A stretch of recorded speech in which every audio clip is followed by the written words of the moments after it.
Salut à tous, c'est Bud. J'espère que vous allez bien, que la frustration n'est pas trop forte et que l'envie de retourner à la pêche ne fait que monter et que vous tenez bon pendant ces mois difficiles de fermeture.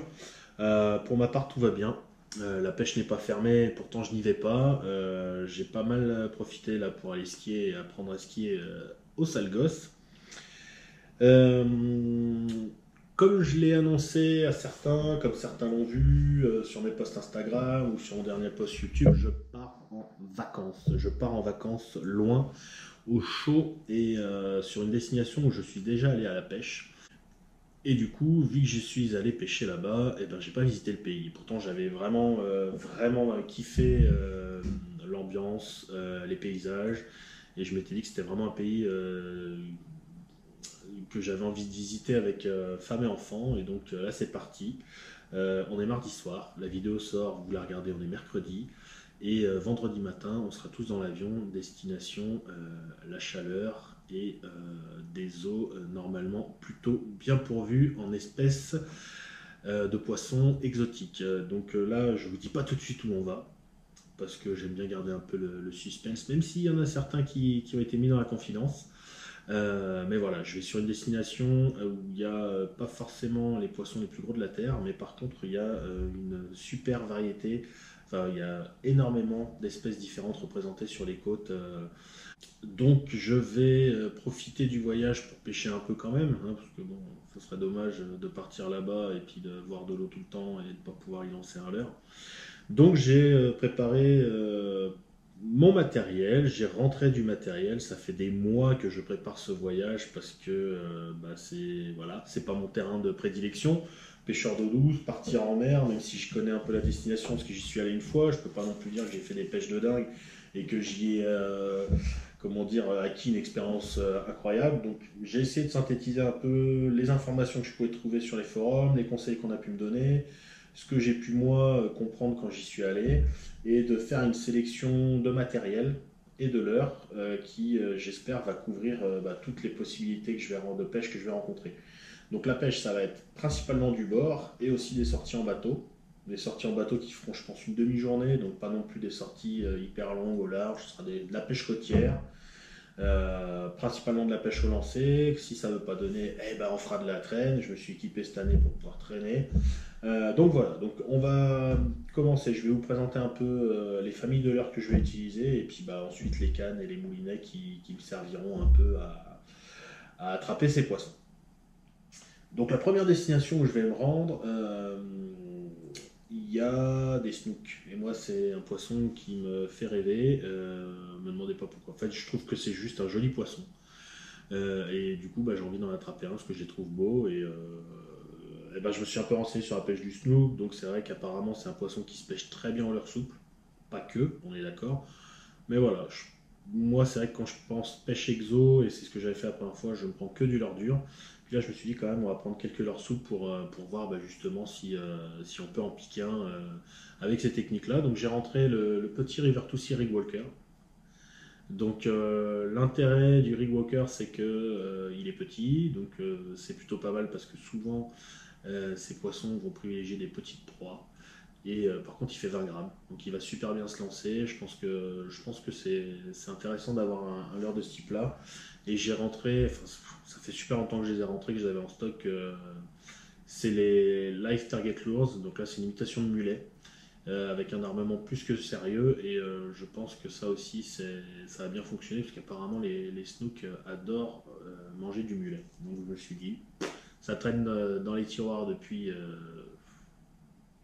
4-5 ans, eh ben, autant les utiliser à cette occasion. Ensuite, donc là voilà, c'est les leurres souples, il y en a vraiment très peu. Ensuite, la pêche va se concentrer principalement sur deux techniques. Les minots, donc une pêche sous la surface. Alors, c'est pas des pêches profondes, quoique on peut prendre des minots coulants. Là, on n'a pas l'impression comme ça, hein. Le leurre, il doit faire quoi? Une dizaine de centimètres, pèse 48 grammes, donc ça c'est coulant, c'est extrêmement coulant, ça se lance comme jamais, et c'est ça qui est important, parce que pour pêcher du bord, il faut vraiment des leurres qu'on va pouvoir lancer très très loin. Et là, pour le coup, j'ai vraiment une sélection de leurres, c'est On pourrait presque penser que c'est des jigs, quoi. Celui-là, par exemple, le bezel, là, bon, pareil, ça va faire 10 ou 12 cm, 48 grammes.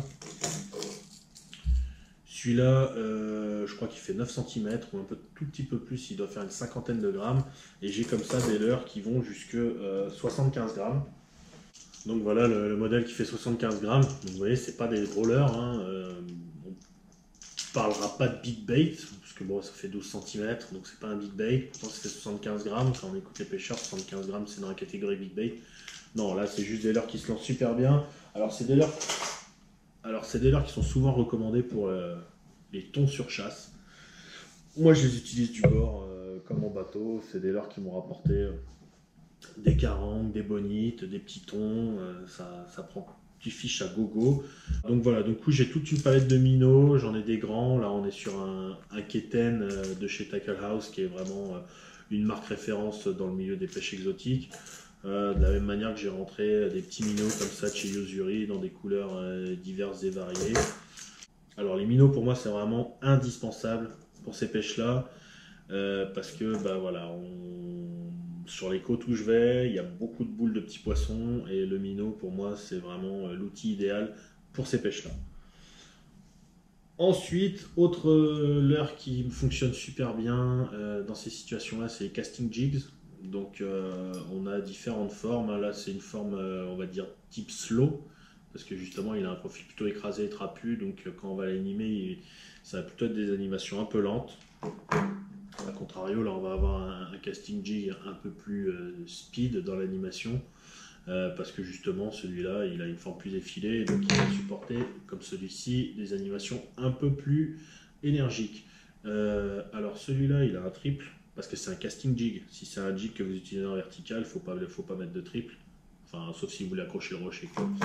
Et j'ai rentré ces petites nouveautés de chez Megabass, les Makipa, qui à mon avis seront aussi très très bons en eau douce. Il me semble d'ailleurs que Ultimate les a rentrés cette année dans des grammages assez légers, donc plutôt destinés à l'eau douce. Bon, celui-là fait 40 grammes. Voilà, l'idée c'est toujours de pouvoir lancer le plus loin possible. Hein. Si je peux lancer à 100 mètres, je lance à 100 mètres. Et bah, voilà. Avec des leurres ultra compacts comme ça, vous lancez loin. Vous pouvez pêcher toute la couche d'eau et vous pouvez pêcher. Et c'est super efficace. Mais du coup, si j'ai des casting jigs, j'ai aussi des jigs pour pêcher en vertical. Alors pareil, des profils plutôt différents. Là, je vais en avoir un trapu. Là je vais en avoir un plutôt effilé, donc ça veut dire que l'action est différente à la descente comme à la remontée, de la même manière que je vais en avoir un comme ça qui va lui avoir un centre de gravité plutôt en bas du jig, comme vous pouvez voir la surépaisseur. Alors celui-là voilà alors que celui-là va avoir un profil plus régulier. Donc voilà, c'est des coloris différents, des animations différentes, les grammages sont sensiblement les mêmes, on est entre 100 et 120 grammes. Mais voilà, c'est histoire toujours de pouvoir apporter un peu de variation. Ensuite, eh ben, le gros de la pêche, c'est la pêche de surface. Alors je dis le gros de la pêche, moi la dernière fois j'ai rien pris en surface. J'ai essayé comme un fou, mais je maîtrisais mal la technique du popping. Là je me suis un peu plus renseigné, je dis pas que je vais faire des étincelles, en tout cas j'ai essayé de m'équiper de manière à pouvoir mieux pêcher au popper et de manière à pouvoir essayer de faire un vrai poisson au popper. Donc du coup, quand je dis mieux m'équiper, voilà, c'est des poppers de 20 cm.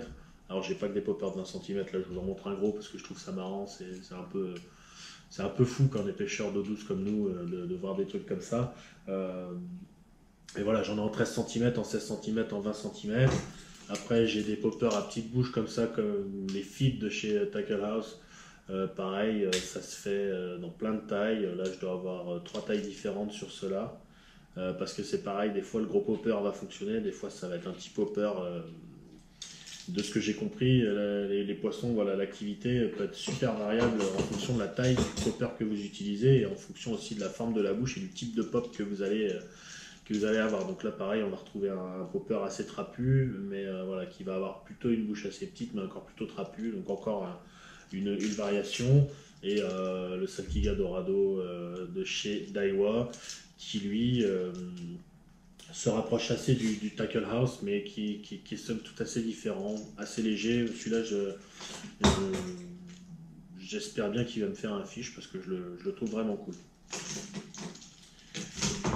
Ensuite, les flappers. Ça, c'est des leurres qu'on ne connaît pas du tout en eau douce. Leurre de surface. Alors, c'est une pièce de téflon avec du plomb au cul et une armature intégrale.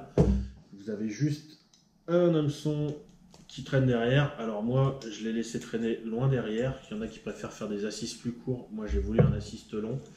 Parce que quand j'avais utilisé la dernière fois, j'avais un assiste long, un assiste court, et au final, je trouvais que ça nageait mieux avec un assiste plutôt long. Gros hameçon, alors faut pas déconner avec les hameçons quand vous partez en exo. Tout a été changé. À part certains casting jigs où j'ai laissé l'armement d'origine, tous les gros leurres, tous les leurres, les minots, les topwater et autres, tout a été changé, que ce soit les anneaux brisés ou les triples, tout a été remplacé. Pourquoi? Parce qu'il y a plein de marques qui vont vous mettre des leurres avec des hameçons et des anneaux brisés. On ne connaît pas la résistance, on ne sait pas qui est le fabricant. Du coup, je change. À part certains leurres, notamment les Tackle House, qui sont fournis avec des triples, c'est précisé, Honor ST66, je les laisse. Tous les autres, les Mustad, les VMC, j'ai tout changé, j'ai tout passé en ST66, tout est intégralement équipé en Honor, sauf pour les hameçons simples. Là, vous avez un short Kudako, et sur les poppers avec les singles, là vous avez des Black King Kong, les BKK, et cette référence-là c'est le Land Diablo. Et ici on est sur un petit hameçon de 9,0 qui me semble être la taille appropriée pour ce type de popper. Voilà pour le flapper. Le flapper, la particularité, c'est qu'en fait, vous le lancez, ça part hyper méga loin parce que c'est hyper, ça pique, c'est hyper dense. Et en fait, une fois qu'il est arrivé dans l'eau, vous moulinez comme un taré, vous ramenez ça à 200 à l'heure le plus rapidement possible et ça fait du fish. Et celui-là, il a été plus spécialement développé pour la Carangue GT. Là où je vais, il n'y a pas de Carangue GT. Mais c'est pas grave, ça doit bien prendre d'autres poissons. Voilà, donc les GT Ice Cream, donc c'est une marque sud-africaine, je crois, qui fait ça. Mais donc du coup, vu qu'on est en surface, quand les poppers ne donnent pas, eh ben, il faut essayer les stick bait. Donc vous voyez, un petit stick bait des familles qui pourrait presque faire le job pour aller pêcher le brochet pour les plus extrêmes d'entre nous. Donc là, une référence de chez Duo. Pareil, que j'ai monté avec des BKK Lone Diablo et des gros anneaux brisés. Et une variante qu'on connaît moins, nous aussi, pêcheurs d'eau douce, c'est les stick bait coulants. Donc là, en l'occurrence, c'est un Mr. Joe chez Sakura, qui est manifestement une référence vraiment très reconnue chez les pêcheurs exo. Donc pareil, j'en ai quelques-uns comme ça, des sticks coulants. Alors pas que des Mr. Joe, mais voilà, apparemment le stick coulant que je ne connaissais pas bien, je me demandais comment on l'animait. Mais fait des ravages, ça peut faire des ravages dans certaines situations. Donc, pour une fois qu'il y a un leurre exo de qualité et qui est pas cher, je m'en suis pas privé. De la même manière, en leurre pas cher, parce que je sais pas ce que fait Pure Fishing avec ses billes, mais j'ai l'impression que petit à petit la marque disparaît. Du coup, c'est en déstockage de partout. Les flat shad, moi, ça reste un lipless que j'adore utiliser. Bon, là, c'est la version 124 XH, hein, ça fait 120 grammes. Une paille, je pense qu'à animer ou à ramener, ça va être une catastrophe, mais je voulais essayer parce que je me dis que pour le coup, le lipless en exo, c'est très peu utilisé. Je pense que les poissons, on ne voit pas passer. Je me suis dit, tiens, sur un malentendu, je pouvais peut-être réveiller un gros poisson. Et enfin, donc ça, c'est tout ce qui va couvrir mes techniques de lancer du bord et en bateau. Mais les jours où ça ne veut pas mordre, pas que ça m'excite, mais c'est un mal nécessaire, on va aller traîner, on va faire un peu de traîne, c'est une technique qui m'a quand même rapporté quelques poissons, et du coup je me dis que des fois quand ça veut pas, quitte à faire un tour en bateau, autant foutre des cannes en traîne derrière et essayer de prendre du fiche. Donc ce coup-ci, contrairement à la dernière fois, j'ai décidé de rentrer quelques leurres spécial train. Donc là c'est les X-Rap Magnum de chez Rapala qui sont archi connus. Donc celui-là c'est le 40 qui est donné pour descendre jusque 12 mètres de profondeur. Là on a le 20, donc lui c'est 6 mètres, et après il y a le 30 entre les deux que j'ai rentré aussi qui fait 9 mètres. Donc voilà, c'est des tailles différentes, des profondeurs différentes. Et puis je me réjouis de voir ce qui va pouvoir éventuellement rentrer sur ces leurres. Voilà pour les techniques et les types de leurres que je vais utiliser pendant le voyage. Vous aurez l'occasion de les voir pendant les vidéos, enfin, à condition que je prenne du poisson bien sûr, hein, parce que là, je les ai un peu comme ça, hein, on ne sait jamais trop sur quoi on va tomber, ni quelle sera l'humeur des poissons. Mais, putain, j'y crois. On passe aux cannes et au matos. Alors, on va y aller plus léger au plus costaud. La plus légère, Milex Délivrance. Alors, la plus légère Milex Délivrance, ceux qui suivent la chaîne depuis un moment l'ont déjà vu. C'est une canne qui est de la plupart de mes voyages. Superbe canne, puissance 10-35 grammes, c'est une MH. Elle est fast, ce qui va très bien. C'est une 4 brins. Dessus, je lui ai mis un petit Texas CI4 Plus de dernière génération en taille 3000. Avec le ratio le plus élevé parce que bah, j'ai bien compris qu'en exo la vitesse de récupération était primordiale. Voilà, superbe moulinet, je me réjouis de l'essayer. Pour l'instant ça tourne comme dans du beurre. On verra ce que ça donne dans le feu de l'action.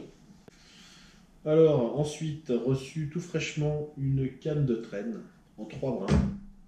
C'est une Daiwa Mega Force Boat ou un truc comme ça. Bon, c'est une canne à 50 euros sur laquelle j'ai mis mon Daiwa Black Gold BG en taille 5000 qui est à la base le moulinet qui est sur la canne que j'utilise pour pêcher dans les fjords norvégiens. Du coup, c'est un moulinet qui a une très grosse contenance. Là, il est spoulé en 65 livres et je pense que bah, c'est un bon combo de traîne. Si jamais il y a un truc à treuiller, ça devrait bien faire le job.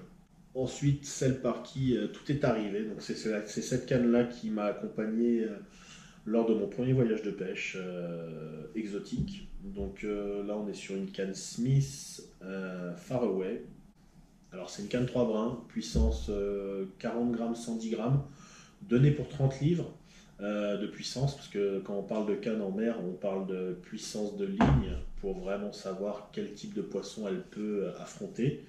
Donc 30 livres, on considère que c'est des cannes qui peuvent combattre correctement des poissons jusqu'à 20 kg. Celle-là, je trouve que plutôt la puissance d'une 40 livres. C'est vrai que pour 30 livres, elle est quand même très très forte.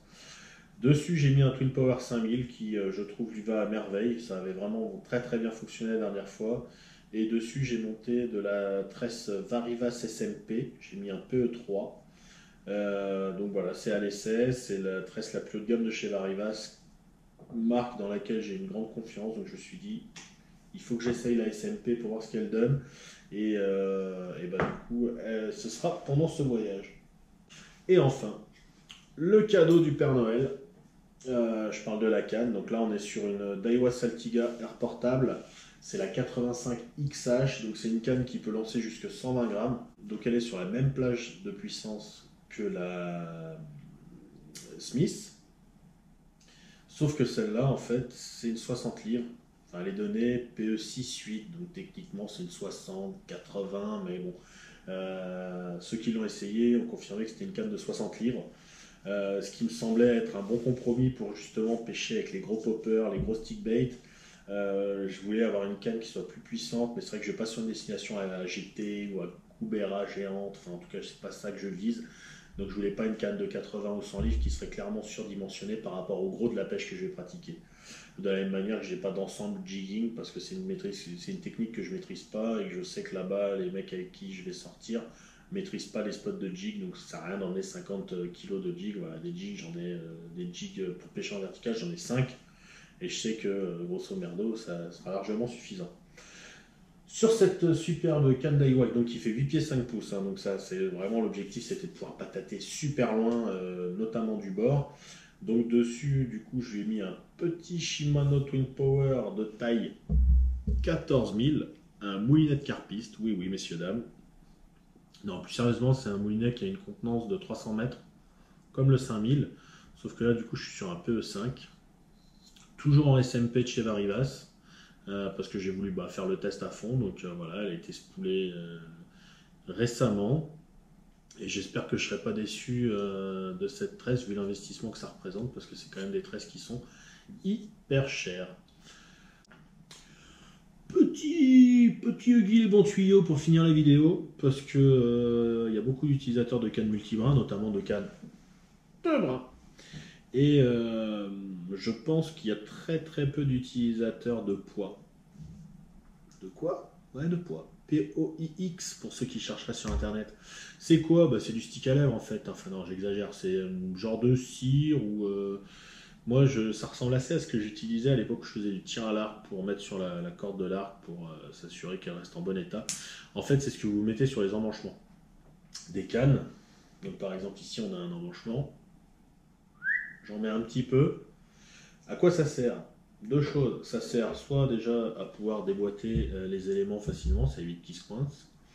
Mais en fait, ça sert surtout à éviter la glisse des éléments. Parce que quand vous avez des cannes multibrins, vous les emboîtez, très bien. À force de lancer, ça se déboîte un peu. Et si vous oubliez de checker un moment, soit vous catapultez un morceau un peu loin, ce qui n'est pas forcément dommageable parce qu'on peut le récupérer s'il reste sur la ligne, soit vous cassez la canne.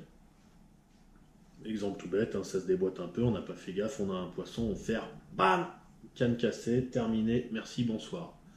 C'est pas toujours simple à trouver, même si maintenant, enfin voilà, la dernière fois que je suis parti, c'était en 2017, j'avais vraiment galéré. Ça, c'est la Smith, la Rod. Ça, c'est donc la Smith. J'en ai vu dans pas mal de magasins, donc je pense que c'est de plus en plus facile à trouver. Indispensable pour tout ce qui est canne autre que monobrin. Pour moi, c'est vraiment indispensable et je trouve qu'on n'en parle pas assez. Donc voilà, c'était le petit moment truc et astuce. Voilà, du fluoro, du nylon, de la tresse, parce que si tu pètes la tresse et que tu n'as plus de quoi lancer loin, t'es mort. Donc du stock de tresse. Évidemment, j'ai pas repris de la SMP. Hein. J'ai pas encore gagné l'euro million. D'ailleurs, il faudrait que je me mette à y jouer. Mais voilà, la J-Braid, très bonne tresse, rapport qualité-prix excellent, recommandé par tous les bons pêcheurs d'exo qui sont expérimentés. J'y croyais pas au début et franchement, à force qu'on me dise que la J-Braid elle fait super bien le boulot en exo, ben, j'ai choisi ça en tresse de secours.